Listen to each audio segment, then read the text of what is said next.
Lebanon, I have two questions, one for you. President Trump, as you work to expand the Abraham Accords, Lebanon still enforces a 1955 law criminalizing contact with Israel for over 70 years. You previously stated you would push Lebanon on this issue. And there is some people still going to prison last month.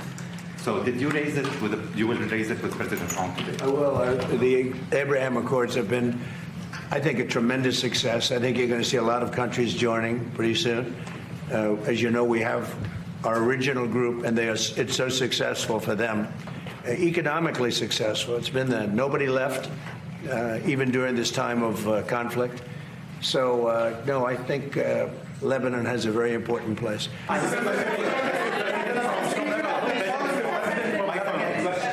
What is your level of concern of a blockade of the Red Sea by the Houthi rebels, opening up another front in the war? We'll see what happens. So far, it hasn't happened. It might happen.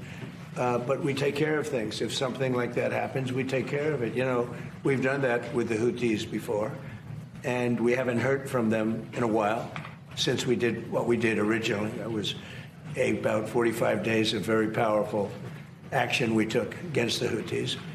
And we've had no problem with the Houthis. They've had no problem with us for a long period of time, including during this conflict.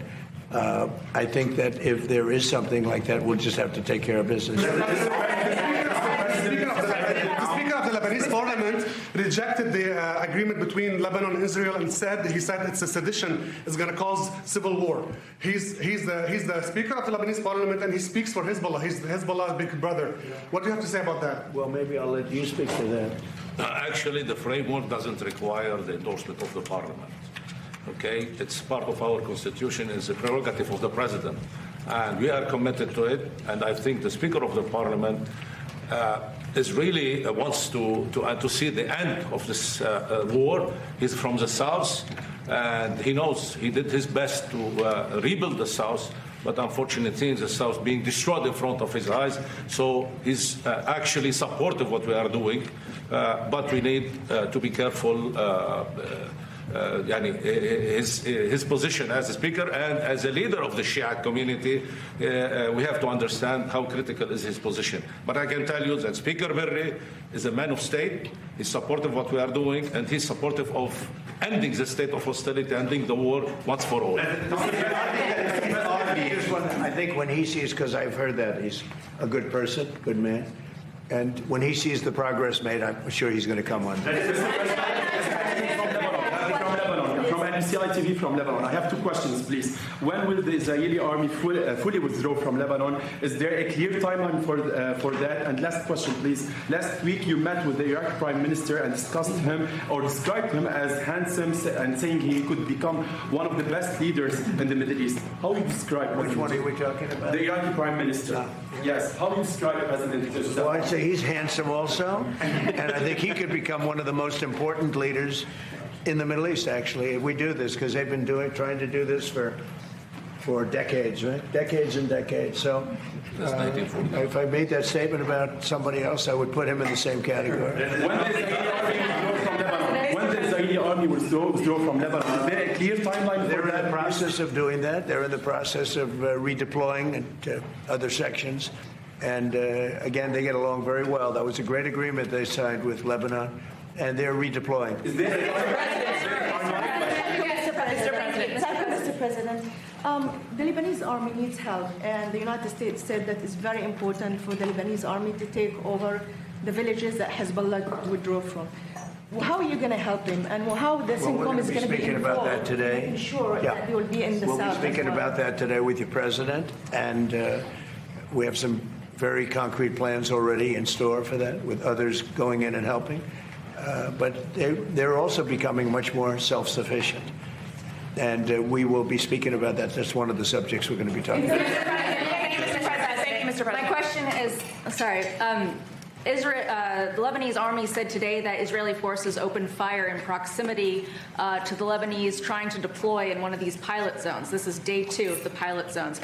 Are you prepared to take any additional steps to put pressure on Israel to withdraw, which I believe President Aoun is planning to ask you? Well, I just heard about that before this conference just happened, and we'll be looking at that, yeah. Mr. President, there are no signs that Iran is ready to stop fighting. So what is the plan? Is the plan to just keep bombing until they give up? There are no signs. Why, do you know something that I don't know? Well, they continue to attack our allies and You kill don't know Americans. what the dialogue is behind the scenes, that they want to meet desperately to try and end it because they're getting decimated. You don't get that when you listen to your fake station, but you don't know. You don't know anything. So talks are you know still something that I don't possible, know? Do you know something I don't know? Well, tell us. I will tell you, they want to desperately meet, and until they're ready to meet in a meaningful way, we have no interest in even. So the final Mr. President, are you planning on putting any pressure or consequences on China for what you announced about them meddling in the 2020 election? Well, we're going to talk to them about it. It took place a long time ago. I think China is maybe a little bit different today than it was then. But look, they do things and we do things to them. I'll be honest. We do things to them, too. It's not a one-way street. But we'll be talking to them, yeah. Mr. President, it's something that doesn't get talked about a lot, but the Border Patrol recorded 14 consecutive months, no releases at the southern border.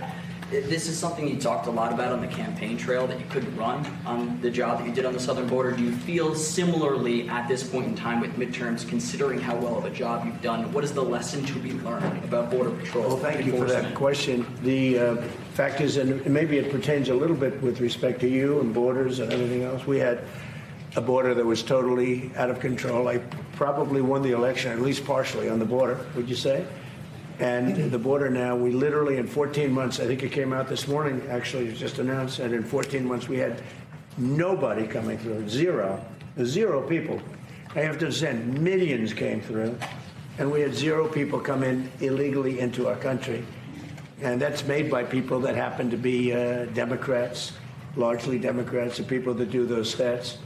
And I'm sure they don't like saying it, but we really had virtually nobody coming in, and they actually say nobody, not even virtually. So it's amazing what's happened there, and very people talk about that anymore. You know, they don't like talking about that. They don't like talking about Venezuela, where we lost no people.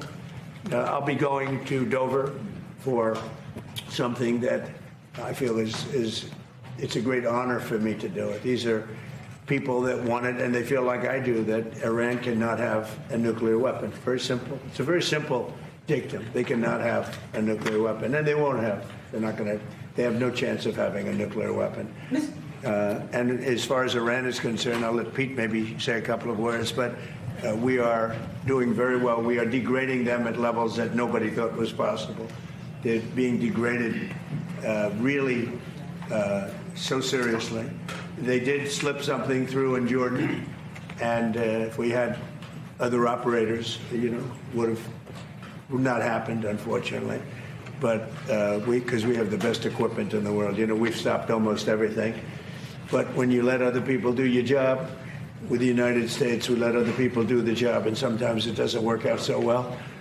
But we're going to be going and paying our respects at Dover. Pete, would you like to say just how we're doing, generally speaking? Well, it'll be an honor as well to join you at Dover to recognize these incredible Americans who committed to the cause just like you are.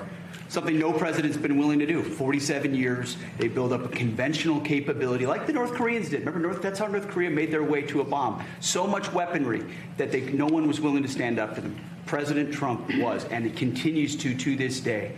Iran's been given every opportunity to negotiate, to show that they're reasonable on the Strait of Hormuz.